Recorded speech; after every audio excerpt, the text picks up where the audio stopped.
గ్రామాలే దేశానికి వెన్నెముక అన్న బాపూజీ మాటలను నిజం చేయాలంటే మనిషి మనుగడకు వెన్నెముక ఎంత ప్రధానమో, దేశాభివృద్ధికి వెన్నెముకలైన గ్రామాలు సుస్థిరాభివృద్ధి సాధించినప్పుడే అది సాధ్యం.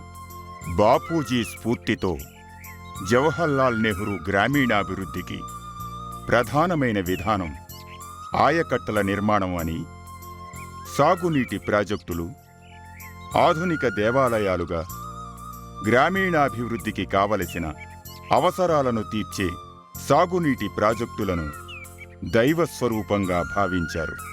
ఈ దిశలో ఎన్నో ప్రాజెక్టులు, విధానాలు వస్తున్నప్పటికీ సాధించవలసినది ఎంతో ఉన్నది అనడంలో ఏమాత్రం సందేహం లేదు. అంతెందుకు, మన కోదాడ, హుజూర్నగర్ ప్రాంతాలను ఒకమారు తిలకిస్తే సాగునీరు అత్యంత అవసరమైన మౌలిక సదుపాయంలా మనకు కనిపిస్తుంది.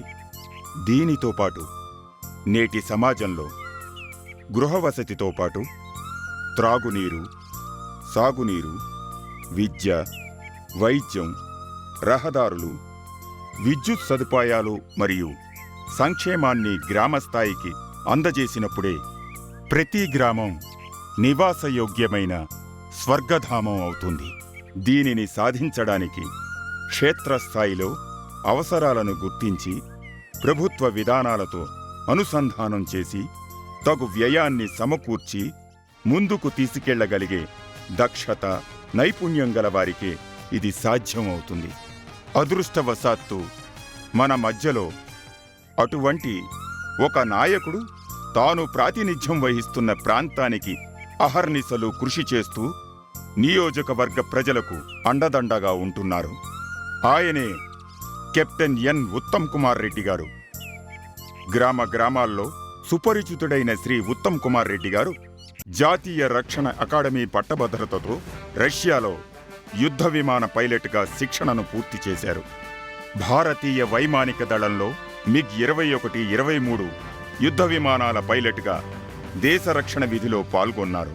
రాష్ట్రపతి భవన్లో అప్పటి గౌరవనీయులైన ఆర్ వెంకట్రామన్ మరియు డాక్టర్ శంకర్ దయాళ్ శర్మల వద్ద ఉన్నత పరిపాలనాధికారిగా విధి నిర్వహణలో ఎంతో అనుభవాన్ని గడించారు.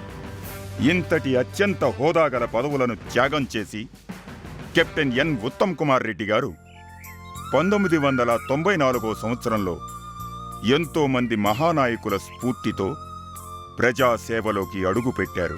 అప్పటి నుండి 3 పర్యాయాలుగా శాసనసభకు ఎన్నికయ్యారు. 2 పర్యాయాలు కోదాడ అసెంబ్లీ నియోజకవర్గానికి ప్రాతినిధ్యం వహించడం ఆయన సేవానిరతికి తార్కాణం.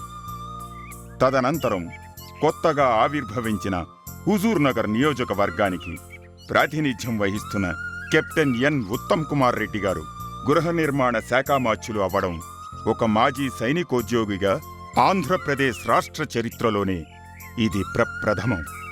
కెప్టెన్ ఎన్ ఉత్తమ కుమార్ రెడ్డి గారిని కిరణ్ కుమార్ రెడ్డి గారి కేబినెట్లో మంత్రివర్యులను చేయడం ఆయన సేవానిరతికి, నియోజకవర్గ ప్రజల ఆకాంక్షలకు నిదర్శనం.